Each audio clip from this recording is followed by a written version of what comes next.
नमस्कार। कॉलेज के online platform पर आप सभी का स्वागत है। आज हम बीए थर्ड ईयर की क्लास पढ़ेंगे। बीए थर्ड ईयर की क्लास का अध्ययन करेंगे और इसमें जो अपना टॉपिक है वह है औरंगजेब।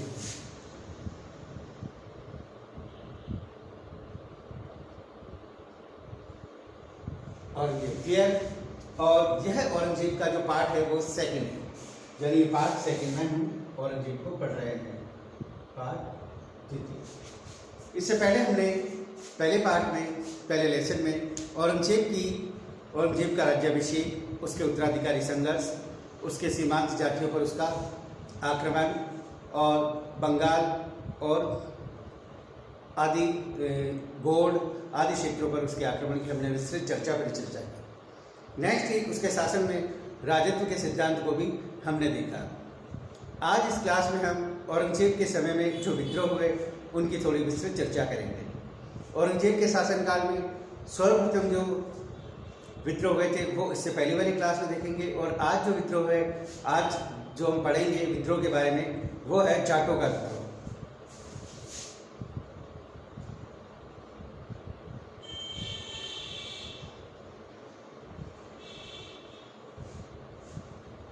यह विद्रोह औरंगजेब के शासन में चलता रहा और इसकी मृत्यु के पश्चात भी चलता रहा, यानी औरंगजेब इस विद्रोह पर पूर्ण रूपेण से अधिकार नहीं कर पाया, इसको पूर्ण रूप से कुचल नहीं पाया।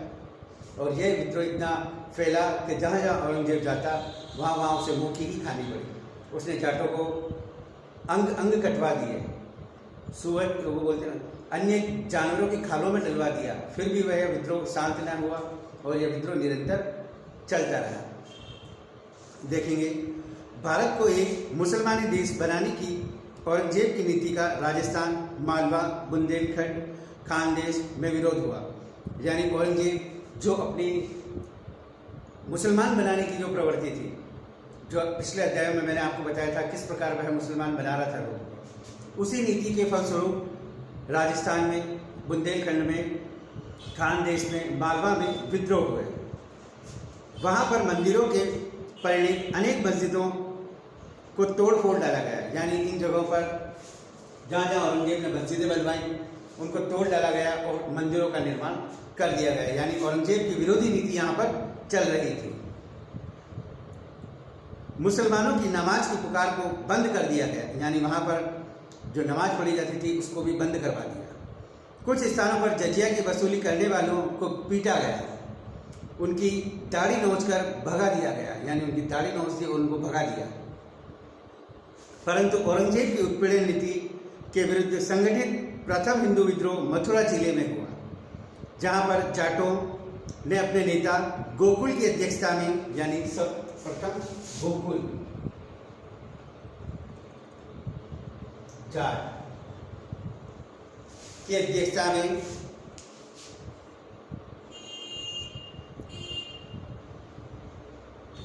गोकुल जाट की अध्यक्षता में 1669 में स्थानीय प्रांतीय अधिकारी अब्दुल नबी की, जो सम्राट की आज्ञा अनुसार मंदिरों और मूर्तियों को नष्ट कर रहा था, उसे मार डाला गया। यानी औरंगजेब ने जिसे नियुक्त किया था मंदिरों को, मूर्तियों को नष्ट करने के लिए, यहाँ पर जाटों ने विद्रोह कर उसको मार डाला। इस मुगल अधिकारी ने पवित्र मथुरा शहर के बीच में हिंदू मंदिरों को तोड़कर उनके स्थान पर एक मस्जिद खड़ी कर दी थी। दारा द्वारा केशवराय मंदिर को भेंट किए हुए पत्थर के जंगले को भी, जिसमें खोदकर चित्र बनाए गए थे, उसे उठा लिया गया। यानी दारा ने पत्थर भेंट किया था, उस पर चित्र बनाए गए थे, उसको भी उठा लिया गया। दारा इसका भाई था, औरंगजेब का, उठा लिया। वह हिंदू कन्याओं को बलपूर्वक अपहरण करता था। जाटों ने उसे मारकर सदाबाद के परगने को खूब लूटा, यानी उसके जो परगने थे उसको खूब लूटा। सम्राट द्वारा भेजी गई अनेक मुगल फौजी टुकड़ियों के बाद तिलपत नामक स्थान पर भयानक युद्ध हुआ, जिसमें जाट लोग परास्त हुए। जाटों का सरदार गोकुला अपने परिवार सहित कैद कर लिया गया। यहाँ पर पुलिस चौकी के दालान में उसके अंगों को टुकड़े टुकड़े कर डाले, यानी उसके जो अंग थे उनके टुकड़े टुकड़े कर डाले गोकुल को पकड़कर। उसके परिवार को जबरदस्ती मुसलमान बनाया परंतु फिर भी जाटों का विद्रोह चलता रहा। 1686 में सिंसनी के राजा राम तथा सोगर के रामचेरा ने सरदारों का पद संभाला, यानी अब राजा राम और रामचेरा के सरदारों ने जाटों का नेतृत्व किया। इन लोगों ने जाति भाइयों को खुल्लम खुल्ला युद्ध करने के लिए कहा और ये लोग जंगल के अगम्य स्थानों पर मिट्टी के किले बनाते, आगरा शहर तक खूब लूटपाट किया करते थे, यानी आगरा तक ये हवा बोलते थे। 1687 में प्रसिद्ध मुगल सेनानायक जुगीर खां, जिसने सीमांत प्रदेशों से रक्षा की थी, जुगीर खां को यहाँ भेजा, उसे हरा कर मार डाला, यानी इन जाट लोगों ने उस जुगीर खां को भी परास्त कर उसे मार डाला। तथा मुगल सामंत मीर इब्राहिम को लूट लेने के कारण राजा राम अप्रसिद्ध हो चुका था, यानी जुगीर को मार डाला और इब्राहिम को लूट लिया, अतः राजा राम प्रसिद्ध हो गया। उसने सिकंदरे में अकबर के मकबरे को खूब लूटा और प्रसिद्ध इमारत को हानि पहुंचाई। जैसा कि मनुची लिखता है, उसने महान सम्राट अकबर की हड्डियों को खोदकर उन्हें भी जला दिया, यानी मनुची यह कहता है कि राजा राम अकबर के मकबरे सिकंदरे गया और वहाँ पर उस मकबरे को खूब लूटा और अकबर की जो अस्थियाँ बची थी मकबरे में उसको बाहर निकाला और उसको आग लगा दी। ऐसी बात मनुची जी कहते हैं, जला दिया। इससे औरंगजेब सावधान हो गया और 1688 में अपने पौत्र बीदर बख्त को उसके सेनानायक आमेर के राजा विशन सिंह के साथ, जो मथुरा जिले का अधिकारी था, जाटों का दमन करने के लिए भेजा। जुलाई 1688 में राजा राम परास्त हुआ और मारा गया, यानी राजा राम भी अब मारा गया, गोकुला मारा गया, राजा राम जी भी मारे गए। कठिन युद्ध के बाद जिसमें मुगलों के 900 तथा जाटों के 1500 सैनिक वीर गति को प्राप्त हुए। मुगल सेना ने सिंसनी के दुर्ग पर अधिकार कर लिया। राजा राम के बाद उनका भतीजा चूड़ामन, जिसे चूड़ामन भी कहा जाता है, राजा राम और चूड़ामन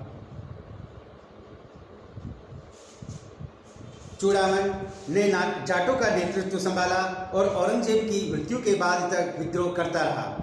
उसने शक्तिशाली सेना तैयार कर ली और वर्तमान के राज परिवार की स्थापना की, यानी चूड़ामन द्वारा जो जाट राज परिवार की स्थापना की गई। यहाँ पर ये भरतपुर में रहते हैं और उसकी स्थापना की गई। अंत में जाटों का उत्थान मुगल साम्राज्य के पतन का एक प्रमुख कारण बना, यानी जाटों का उत्थान और मुगल पतन में इन्होंने विशेष योगदान दिया। उनका एक अलग से मान था कि इनके द्वारा भी मुगल साम्राज्य का पतन हुआ था।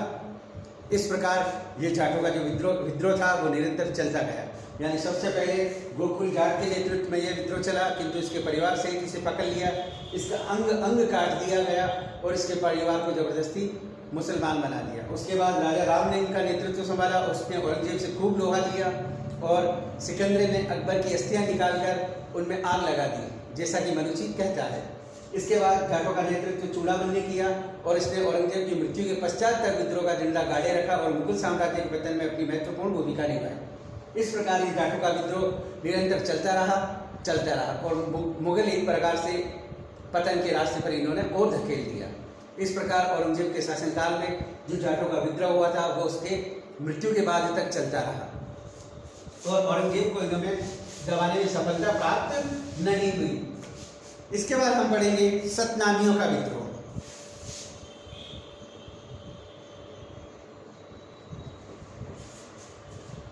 सतनामियों का विद्रोह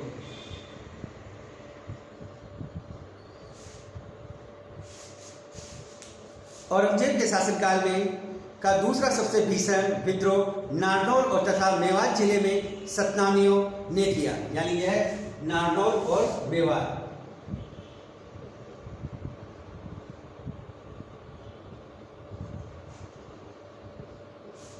क्षेत्र में हुआ था।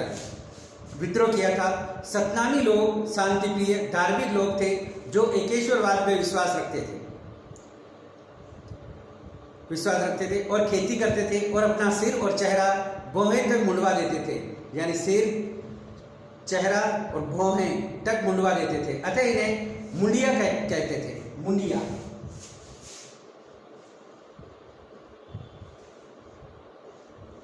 मुंडिया सिर, दाढ़ी वगैरह और भौहें तक मुंडवा देते थे, इसीलिए इन्हें मुंडिया कहते थे।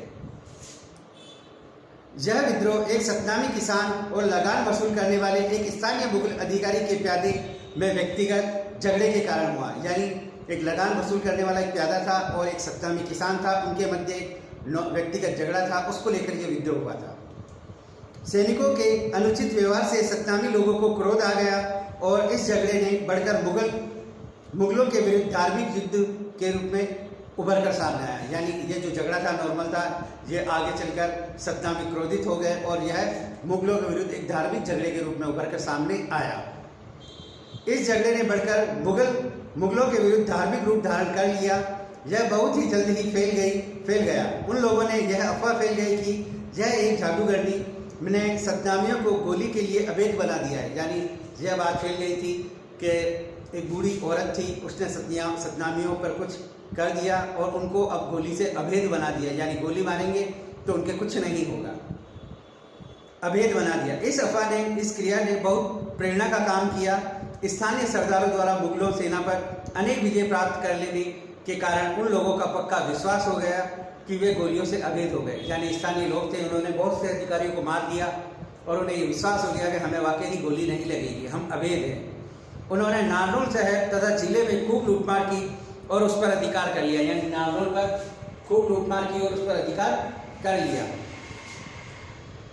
विवश होकर औरंगजेब ने रजनंदाज खां के नेतृत्व में तोपखाने से सुसज्जित एक सेना भेजी, जिसने कागजों पर जादू टोने के मंत्रों को लिखकर सेना के झंडों पर बांध दिया। यानी रजनंदा खां ने कुछ कागज के टुकड़ों पर कुछ लिखा और अपनी सेना के झंडों पर बांध दिया ताकि शत्रु के जादू टोने से बचा जा सके। यानी शत्रु के जादू टोने से भी बचा जा सके। सतनामी बहुत साहस से लड़े, परंतु 2000 सतनामी युद्ध भूमि में मारे गए और शेष ने आतंकित होकर आत्मसमर्पण कर दिया। इस प्रकार सतनामियों का विद्रोह शांत हुआ, इस पर काबू कर लिया गया। क्लियर? इसमें मैंने आपको बताया कि नारनौल और मेवात क्षेत्र में ये प्रमुख रूप से हुआ। वहाँ पर एक स्थानीय जो कर वसूलने वाला अधिकारी था और उसके जो सतनामी जो मुंडिया कहलाते थे, उनके मध्य एक छोटी सी बात को लेकर झगड़ा हो गया। यह झगड़ा इतना बड़ा कि मुगलों के विरुद्ध एक धार्मिक युद्ध के रूप में उभर कर सामने आया। औरंगजेब ने इसे दबाने के लिए रजनंद खां को भेजा और उसने कागज के टुकड़े अपने झंडे पर बांधे और उनसे युद्ध लड़ा, क्योंकि सतनामियों में ऐसी बात फैल गई थी कि स्त्री जो बूढ़ी थी, उन्होंने कुछ ऐसा कर दिया कि सतनामियों को गोली से अभेद बना दिया। यानी गोली चलाने पर उनको गोली नहीं लगेगी और स्थानीय स्तर पर उन्होंने ऐसी विजय प्राप्त की। अतः उनका विश्वास पक्का हो चला था कि हमें गोली नहीं लगेगी। अतः औरंगजेब ने इनको जबरदस्ती दबाया और 2000 सतनामियों को मौत के घाट उतार दिया और बाकी ने आत्मसमर्पण कर दिया और यह विद्रोह इस प्रकार शांत हुआ। क्लियर? हम अब आगे देखेंगे औरंगजेब और सिख।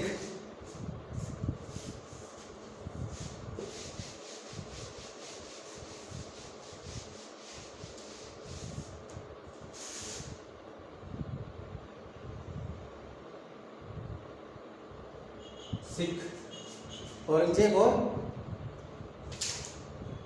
सिखों का विद्रोह। औरंगजेब और सिख यानी इनके मध्य क्या युद्ध हुआ, किस प्रकार की घटनाएं घटी, इनके बारे में देखेंगे। जैसा कि पिछले अध्याय में मैंने बताया था जहांगीर ने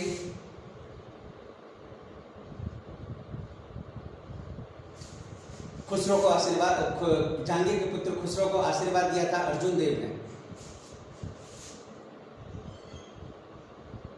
जी ने। अतः जहांगीर ने इनकी हत्या करवा दी। नेक्स्ट उसके बाद शांति बनी रही, किंतु सिखों के आगे जो मुगलों से संबंध किस प्रकार के रहे, इसका विस्तृत परिचर्चा इस क्लास में जारी रहेगी। अतः औरंगजेब और सिखों के मध्य क्या विद्रोह हुए, क्या संघर्ष हुए, इनका क्या परिणाम था, क्या कारण थे, इनको हम विस्तृत परिचर्चा अब करेंगे। औरंगजेब की धार्मिक उत्पीड़न नीति से सिख लोगों ने भी उत्तेजित होकर विद्रोह किया और विद्रोह का झंडा गाड़ दिया। यह विद्रोह ही आगे चलकर मुगल साम्राज्य के पतन का प्रमुख कारण बना। यानी एक ये भी कारण था जो उनका प्रमुख मुगलों के पतन का।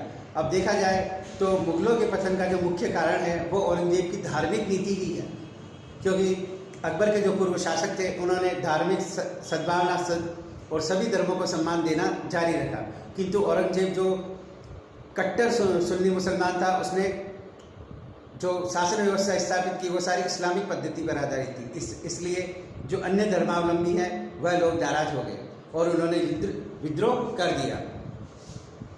कारण बना सिख संप्रदाय 16वीं शताब्दी के प्रारंभ काल में गुरु नानक जी देव द्वारा प्रतिष्ठित किया गया वास्तव में पवित्र धार्मिक भाईचारा था। यानी ये जो धर्म था वो पवित्र धार्मिक भाईचारा था, जिनके अनुयायी एकेश्वरवाद तथा ईश प्रार्थना, आत्म संयम और सुकर्मों द्वारा निर्वाण प्राप्ति में विश्वास करते थे। यानी एक ईश्वर को पूजते थे, सत्कर्म करते थे, प्रार्थना करते थे और निर्वाण यानी मोक्ष प्राप्ति का कार्य करते थे, उसमें ही विश्वास रखते थे। नानक जी ने मूर्ति पूजा का खंडन किया, जाति भेदभाव तथा ब्राह्मणों तथा मुसलमानों की श्रेष्ठता का खुल्लम खुल्ला धिक्कारा। उसके प्रथम 3 उत्तराधिकारी उसी के पद चिन्हों पर चले, किंतु चौथे गुरु रामदास ने सर्वप्रथम आध्यात्मिकता तथा साथ ही सांसारिक प्रभुत्व प्राप्त करने का लक्ष्य बनाया। 1581 में गद्दी पर बैठे उसके उत्तराधिकारी गुरु अर्जुन देव जी ने गुरु ग्रंथ साहब का संपादन किया। यानी गुरु सिखों का जो पवित्र ग्रंथ है उनका संपादन किया। अमृतसर का स्वर्ण मंदिर बनवाया, यानी अर्जुन देव जी ने ही वह मंदिर बनवाया तथा सिखों को एक ठोस संप्रदाय के रूप में सुसंगठित किया। यानी उनको एक संप्रदाय के रूप में संगठित भी किया। इसके अलावा गुरु ने मसंद नामक अफसरों को समस्त सिखों से दशांश कर तथा भेंट वसूल करने के लिए नियुक्त करके अपने लिए व्यवस्थित आय का प्रबंध किया। यानी एक अधिकारी नियुक्त किया और अपने लिए कुछ व्यवस्थाएं की, उन्होंने नियुक्त किया। उन्होंने विद्रोही खुसरो को आशीर्वाद दिया तथा इस कारण जहांगीर ने उन्हें कैद कर लिया तथा 1606 में यातना देकर मार डाला। गुरु अर्जुन देव के सुपुत्र हरगोविंद ने सैनिक शिक्षा प्राप्त की और कुशल योद्धा बन गए। शिकार के शाही स्थल को हथियार लेने तथा सम्राट द्वारा भेजी गई मुगल सेना को परास्त कर देने के कारण उन्हें शाहजहां से टक्कर लेनी पड़ी। शाहजहां ने अमृतसर में हरगोविंद को एक घर पर जायदाद को छीन लेने की आज्ञा दी। इस कारण गुरु ने जाकर किरतपुर में शरण ली।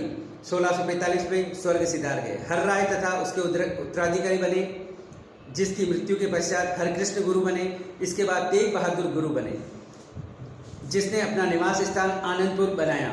इसी बीच औरंगजेब सम्राट बना और उसने धार्मिक उत्पीड़न की यह नीति बरतनी प्रारंभ कर दी। यानी औरंगजेब के समय सिखों के जो गुरु थे तेग बहादुर जी थे, क्लियर, बरतनी प्रारंभ कर दी।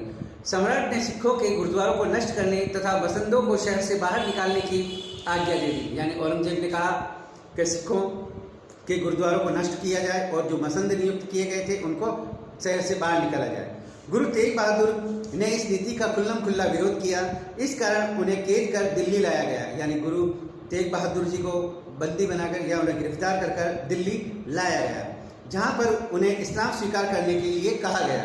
यानी गुरु को कहा कि आप इस्लाम धर्म को स्वीकार कीजिए, परंतु उनके इनकार करने पर 5 दिन की घोर यातना देने के बाद उन्हें मार डाला गया। यानी 5 दिन तक उन्हें घोर यातनाएं दी थी, प्रताड़ित किया था बड़े खतरनाक तरीके से, और जिससे उनकी मृत्यु हो गई।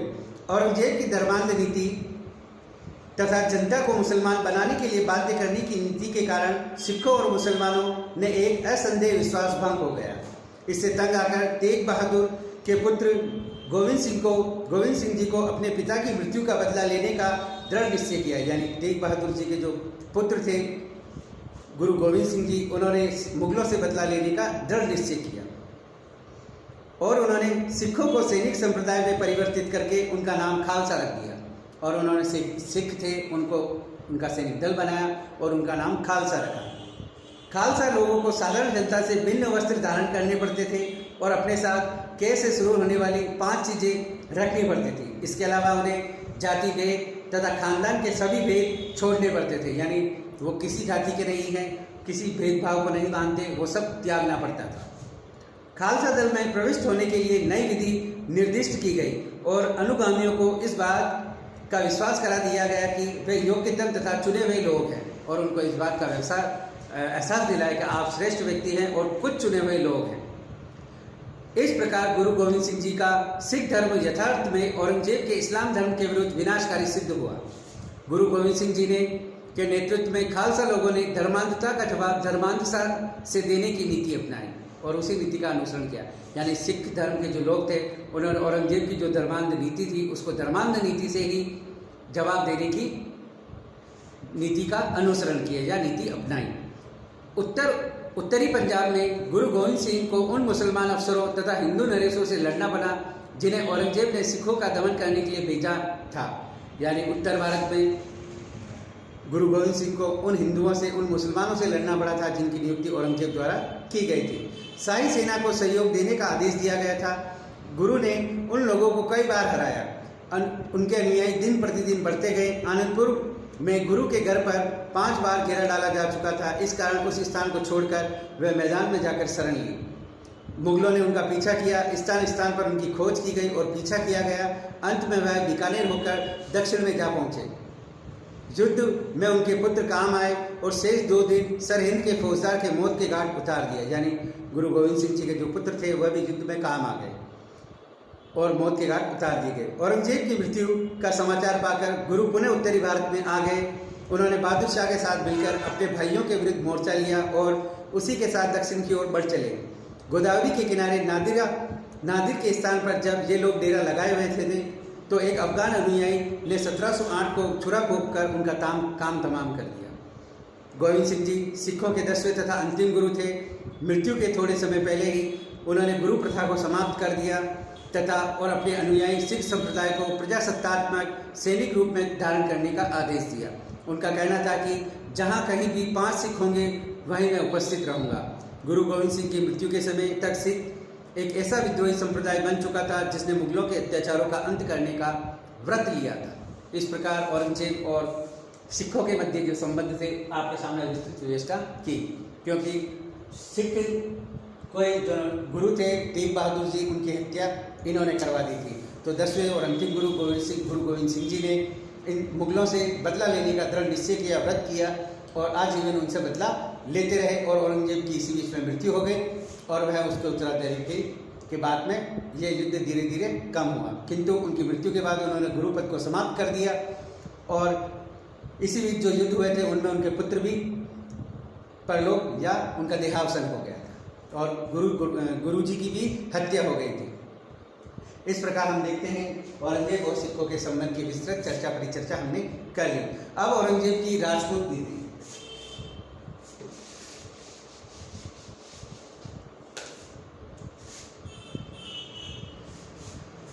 औरंगजेब की राजपूत नीति।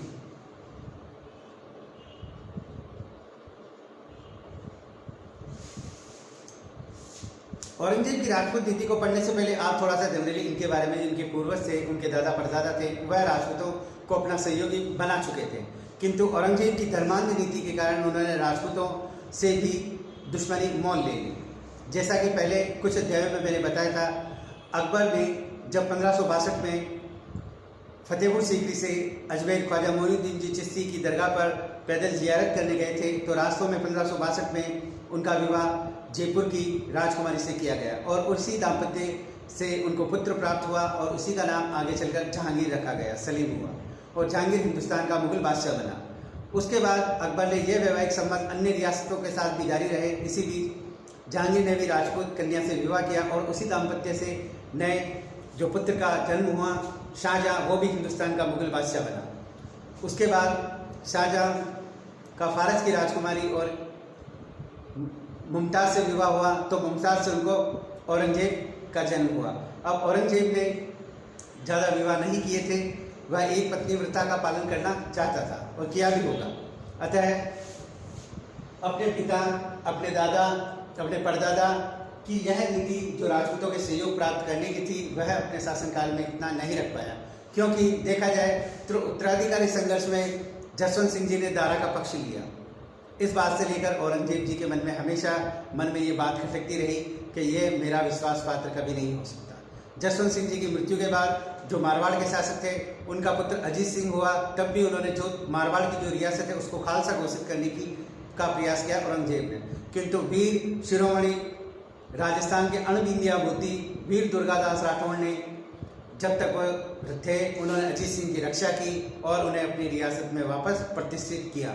यानी औरंगजेब की जो धर्मांध नीति है, राजपूतों के प्रति जो नीति रही, उससे उन्होंने राजपूतों को छेड़ लिया, जिससे वह आजीवन इनसे संघर्ष करते रहे।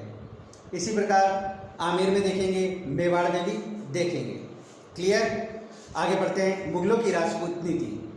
मुगल साम्राज्य का प्रमुख हिंदू सामंत जोधपुर नरेश महाराजा जसवंत सिंह औरंगजेब के धर्मक के मैदान में लड़ा था और उसने खजुआ में उसके डेरे को खूब लुटाया। यानी खजुआ के मैदान में भी औरंगजेब का से विश्वासघात इन्होंने किया था। 20 दिसंबर 1638 को जमरूद में वे स्वर्ग सिधार गए। यानी आमेर के राजा ने उन्हें समझाया और वह औरंगजेब के सहयोगी हो गए, किंतु जमरूद में उनकी पोस्टिंग कर दी गई, जहां उनकी मृत्यु हो गई। सम्राट ने अफगानिस्तान में जमरूद में उस मुगल चौकियों की रक्षा के लिए नियुक्त किया गया। औरंगजेब राजपूतों से घृणा करता था, परंतु जब तक भारत में मिर्जा राजा जैसे आमेर के राजा तथा महाराजा जसवंत सिंह जैसे शक्तिशाली नरेश जीवित थे रहे, वह हिंदुओं को नष्ट करने की अपनी नीति का खुल्लम खुल्ला व्यवहार में नहीं ला सकता। क्योंकि जसवंत सिंह जी और जय सिंह जी जब तक जीवित थे, औरंगजेब जो हिंदुओं के प्रति जो उसकी धार्मिक नीति है वो उसका खुल्लम खुल्ला उपयोग में नहीं ले पाया था। अतः जोधपुर नरेश की मृत्यु पर उन्होंने हर्ष का अनुभव किया औरंगजेब ने, और मारवाड़ को मुगल साम्राज्य में शामिल करने की आज्ञा दे दी। इस समय राठौड़ लोग राष्ट्रीय विद्रोह ने खड़ा कर दे। उसने अजमेर के लिए प्रस्थान किया। एक्चुअल में हुआ क्या था कि मारवाड़ के जो शासक थे जसवंत सिंह जी, इनको सीमांत अफगानिस्तान में नियुक्त किया गया था। ठीक है, वहां जमरूद नामक स्थान पर इनकी मृत्यु हो गई। मृत्यु होने के बाद इनकी 2 रानियां थी, नरुका और जादम। क्लियर? वो उस समय गर्भवती थी। औरंगजेब ने क्या किया, मारवाड़ जो रियासत है उसको खालसा घोषित कर दिया और अपने साम्राज्य में लाने की बात कह दी। किंतु रास्ते में नरुका और जादम ने एक एक पुत्र को जन्म दिया, जिनमें से एक पुत्र की तो मृत्यु हो गई, किंतु दूसरा पुत्र जीवित था। औरंगजेब ने यह सोचा जसवंत सिंह के कोई उत्तराधिकारी नहीं है, अतः उनकी जो रियासत है वो मुगल साम्राज्य में मिला लेनी चाहिए। किंतु रास्ते में उनको एक जानकारी मिली कि जसवंत सिंह जी के एक पुत्र रत्न की प्राप्ति हुई है, उसका नाम अजीत सिंह है, और इसकी रक्षा के लिए वीर दुर्गादास राठौड़ थे। वीर दुर्गादास जी थे। यह बात जब औरंगजेब को पता पड़ी कि इनके एक पुत्र हुआ है और अजीत सिंह उसका नाम है, तो उन्हें परिवार सहित दिल्ली बुलाने का आदेश दिया। किंतु राठौड़ सरदार दुर्गादास राठौड़ ये समझ चुके थे कि औरंगजेब की ये कोई चाल है, अतः वह दिल्ली में जाकर सीधा मेवाड़ की ओर प्रस्थान कर गए। क्लियर? इस बात को लेकर औरंगजेब बड़ा क्रोधित हुआ और यह आगे चलता गया और इनकी मृत्यु तक, औरंगजेब की मृत्यु तक यह संघर्ष जारी रहा। सिधार गए, शामिल करने की आज्ञा दे दी। इस भय के कि कहीं राठौड़ लोग विद्रोह न कर दे, वह स्वयं अजमेर के लिए प्रस्थान हुआ। मारवाड़ जैसे शक्तिशाली हिंदू राज्य का मुगल साम्राज्य में मिलाया जाना सम्राट की भारतीयों को मुस्लिम संप्रदाय साम्राज्य में परिवर्तित करने की नीति को सफल बनाने के लिए अत्यंत आवश्यक था, संभव था। अतः स्वतंत्र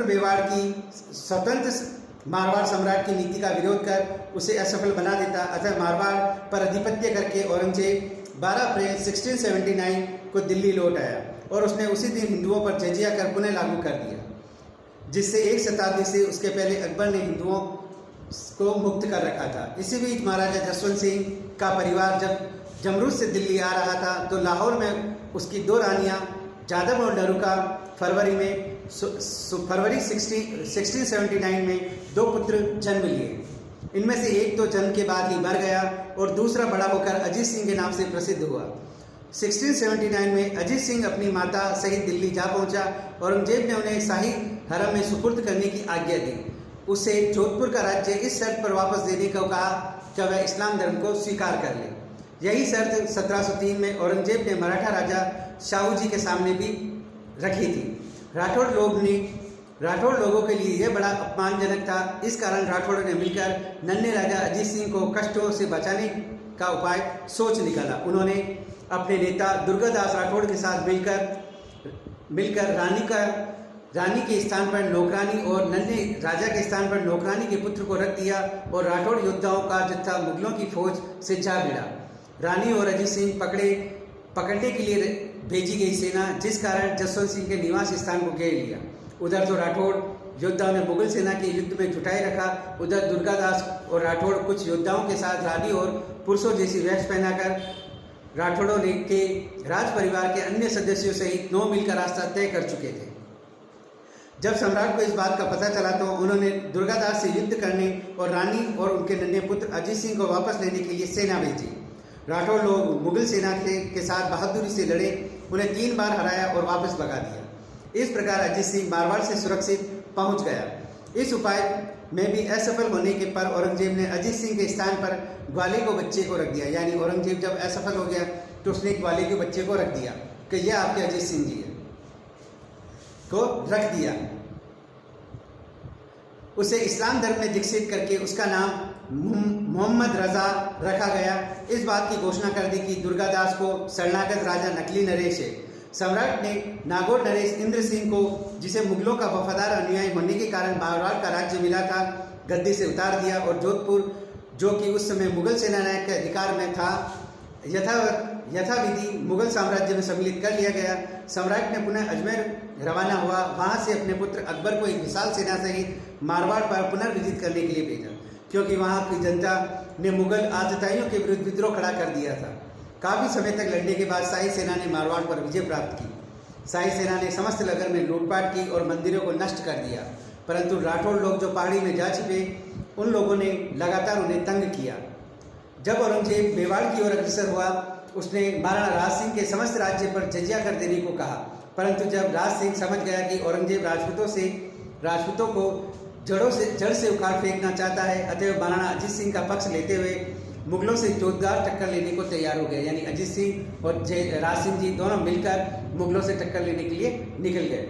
औरंगजेब ने महाराणा का इरादा भांप लिया और हसन अली खां के नेतृत्व में 7000 चुने हुए सैनिकों को मेवाड़ आक्रमण के लिए भेजा। इस पर महाराणा की अपनी राजधानी उदयपुर को छोड़कर पहाड़ियों में चले गए। चित्तौड़ और मेवाड़ पर अधिकार करने के बाद हसन अली खां ने वहां के मंदिरों को तोड़ना शुरू किया। राज सिंह का पीछा किया। 1 फरवरी 1680 को उन्हें हरा दिया। राजकुमार अकबर को चित्तौड़ से भागकर सम्राट अजमेर को वापस चला गया।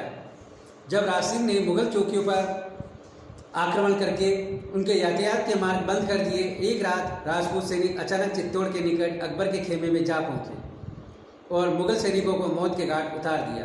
प्रारंभिक सफलता के पश्चात राज सिंह बदनौर की ओर बढ़ चले। वहां पर उसने अकबर को करारी हार दी और महान क्षति पहुंचाई। औरंगजेब ने अकबर को बदलकर उसके स्थान पर राजकुमार आजम की नियुक्ति की और चित्तौड़ में कर दी।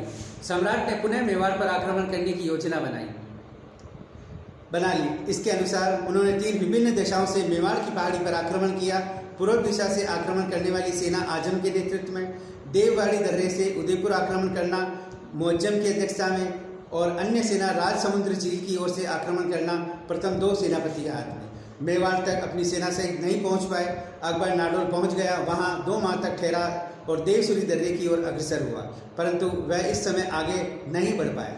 और राज सिंह, जो उस समय डेरे के केवल 8 मील की दूरी पर कुंभलगढ़ में डेरा डाले था, वहां से भागने में सफल न हो सका। अतः राजकुमार निराश हो चुका था। अपने पिता की धर्म विरोधी तुच्छता समझ के लिए उसने राजपूतों से संधि वार्ता प्रारंभ कर दी। यानी अकबर ने सोचा अपने पिता की जो धर्म विरोधी जो नीति है उसका विरोध में उसने राजपूतों से संधि वार्ता करना शुरू कर दी। राठौड़ों ने सिसोदिया लोगों के सहयोग से उसने अपने पिता के विरुद्ध विद्रोह का झंडा खड़ा कर दिया। यानी अकबर ने औरंगजेब के विरुद्ध युद्ध का झंडा खड़ा कर दिया और 11 जनवरी 1681 को अपने आप को भारत का सम्राट घोषित कर दिया। यानी औरंगजेब के बाद अकबर भारत का सम्राट बनेगा। औरंगजेब के पुत्र का नाम अकबर है और वह भारत का सम्राट घोषित कर दिया गया। कुछ सप्ताह पहले ही अकबर के सामने प्रस्ताव रखा कि उन लोगों की सहायता से राज्य पर अधिकार करके वे स्वयं को सम्राट घोषित कर दें, तो राठौड़ सिसोदिया राजपूत इस कार्य के लिए उनकी सेवा में भेज देंगे। तय भी यही हुआ था कि अकबर अपना राज्यारोहण विधिपूर्वक बनाकर औरंगजेब के विरुद्ध अग्रसर होगा। इस सब बातों तक प्रस्ताव के कारण अकबर ने उक्त महत्वपूर्ण निर्णय किया था। अकबर यह भली बात ही जानता था कि औरंगजेब धर्मांध नीति न केवल देश के लिए ही वरन मुगल राज्य के लिए भी हानिकारक है। इस कारण अकबर दुर्गादास महाराणा राज सिंह की इच्छा अनुसार काम करने को राजी हो गया। 1 नवंबर 1680 को महाराणा की मृत्यु तथा उसके पुत्र जयसिंह का राज्यारोहण के कारण औरंगजेब आक्रमण करने में थोड़ा रुका, यानी जयसिंह जी की राज सिंह जी की मृत्यु हो गई और जयसिंह जी ने शासक बने, इसलिए वह थोड़े दिनों तक रुका रहा। जो ही मेवाड़ का नया महाराणा अपनी सेना अकबर की सेवा में भेजने को तैयार हो गया, वैसे ही उसने 4 मुसलमान मुल्लाओं द्वारा हस्तांतरित एक फतवा लिखवाया, जिसमें लिखा था कि औरंगजेब ने कुरान के नियमों का उल्लंघन किया है, इस कारण वह राजगद्दी से वंचित किया जाता है। इसके बाद 11 जनवरी 1681 को वह अपना राज्याभिषेक किया और सिसोदिया और राठौड़ों की सेना सहित 12 जनवरी को अपने पिता के विरुद्ध अजमेर के निकट दोराई में डेरा डाल दिया। सम्राट के हृदय में अकबर के प्रति अब भी प्रेम था, इस कारण उसकी ऐसी चोट खाकर पहले तो वह भौचक्का रह गया, किंतु शीघ्र ही संभल गया।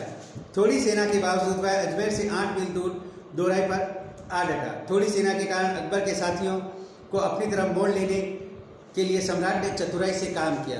उसने अकबर के पक्के अनुयायी तहव्वर खां और उसके ससुर से इस आशय से पत्र लिखवाया, यानी तहव्वर खां जो अकबर का खास सहयोगी था, उसके जो ससुर थे वो औरंगजेब के खेमे में थे, उनसे एक पत्र लिखवाया कि यदि शाही नौकरी स्वीकार करेगा तो उसे माफ़ कर दिया जाएगा। यानी तहव्वर खां को कहा था आप अगर शाही नौकरी स्वीकार करेंगे तो आपको माफ़ कर दिया जाएगा, और अस्वीकार करेगा तो उसकी समस्त परिवार के सहित उसकी मृत्यु कर दी जाएगी, उसको मौत के घाट उतार दिया जाएगा।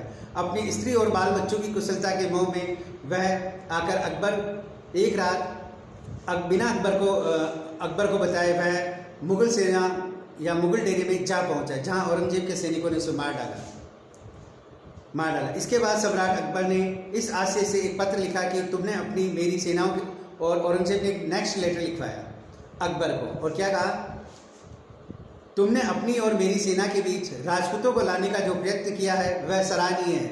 यह पत्र जानबूझकर राजपूत सरदारों के डेरे के पास डलवा दिया, यानी जहाँ राजपूत सो रहे थे उस डेरे के पास में वो लेटर डलवा दिया।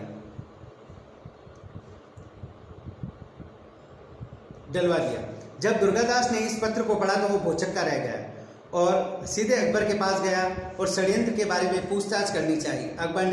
अकबर के नपुंसक सेवकों ने दुर्गादास को बताया कि वह सो रहा है। तब वह तहव्वर खां के पास गया, किंतु वह वहाँ पर नहीं था। उसे मालूम हुआ कि औरंगजेब से वह जा मिला है। अब राजपूतों को पूरा विश्वास हो गया कि अकबर अपने पिता के साथ मिलकर उन लोगों को नष्ट कर देना चाहता है और षड्यंत्र रच रहा है। इस कारण उन्हें अकबर के डेरे पर धावा बोल दिया और उसे लूटा और उसे छोड़कर मेवाड़ की ओर चले गए।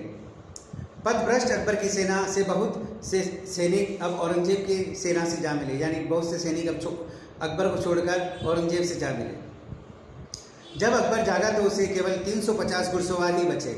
राजपूतों के साथ रहने में ही अपनी भलाई समझकर वह अपनी स्त्रियों, बच्चों और खजाने का कुछ भाग लेकर मेवाड़ की ओर लौट पड़ा। दूसरे दिन औरंगजेब ने अकबर के डेरे पर अधिकार कर लिया और अपने साथियों के तथा विशेष उन 4 मुल्लाओं को जिन्होंने उनके विरुद्ध फतवा लिखा था उन्हें दंड दिया। दुर्गादास को शीघ्र ही इस बात का पता चल गया कि अकबर और राजपूतों के मेल मिलाप का असफल होना अकबर के विश्वासघात का कारण नहीं वरन औरंगजेब के छल का परिणाम है। अब अकबर को उसने अपने संरक्षण में रखा और राजपूताना तथा खानदेश की खतरनाक यात्राएं कर उसे शिवाजी के पुत्र संभाजी के दरबार में पहुंचा दिया, क्योंकि संभाजी ही केवल ऐसे भारतीय थे जो भगोड़े राजकुमार को अपनी शरण देने का साहस कर सकते थे। इस प्रकार हम देखा हमने कि इस क्लास में किस प्रकार औरंगजेब और राजपूत संबंधों के कारण उन्हें निरंतर लड़ाई करनी पड़ी और औरंगजेब को इसमें सफलता नहीं प्राप्त हुई। इस क्लास में इतना ही। इससे अगली वाली क्लास में हम इसके आगे और विस्तृत जानकारी मुगल राजपूत संबंध पर डालेंगे। अतः इस क्लास में मैंने आपको जनरली अकबर के समय जो हुए विद्रोह, जिनमें एक जाटों का विद्रोह, राजा राम और सबसे पहले गोकुल, फिर राजा राम, फिर चूड़ामन के नेतृत्व में जाटों ने किस प्रकार औरंगजेब के दांत खट्टे किए और उसकी मृत्यु के बाद तक भी इस विद्रोह का झंडा उन्होंने गाड़े रखा। और राजा राम ने तो अकबर की अस्थियां निकाल कर सिकंदरे से उसमें आग भी लगा दी, मनुची नहीं सका। और उसके बाद चूड़ामन ने निरंतर मुगलों से संघर्ष किया। इसके बाद हमने सतनामियों के विद्रोह के बारे में पढ़ा। सतनामियों जो मुंडिया कहलाते थे उन्होंने भी औरंगजेब को कट्टर टक्कर दी। नारनौल और मेवात के क्षेत्र में यह विद्रोह हुआ, किंतु दबा दिया गया। इसके बाद हमने औरंगजेब और सिख संबंधों के बारे में पढ़ा कि किस प्रकार सिखों के जो गुरु थे उनकी हत्या भी उन्होंने औरंगजेब ने करवा दी, और उसके बाद 10वें गुरु ने इनसे आजीवन संघर्ष किया। और साथ ही मुगल सिख संबंध, राजपूत नीति, औरंगजेब की राजपूत नीति के बारे में जहाँ पर हमने चर्चा विस्तृत की, जिनमें मारवाड़ के राजपूतों, मेवाड़ के राजपूतों से उनका जो संघर्ष हुआ, अजीत सिंह को लेकर अकबर को उन्होंने शरण दी, और शरण देने के बाद औरंगजेब को हटाकर वापस अकबर को राजा बनाने की बात जो कही थी, इसकी विस्तृत चर्चा परिचर्चा इस क्लास में की। इसके आगे और हम राजपूत नीति जारी रखेंगे, इससे अगली वाली क्लास में। आज के लिए इतना ही। Thank you.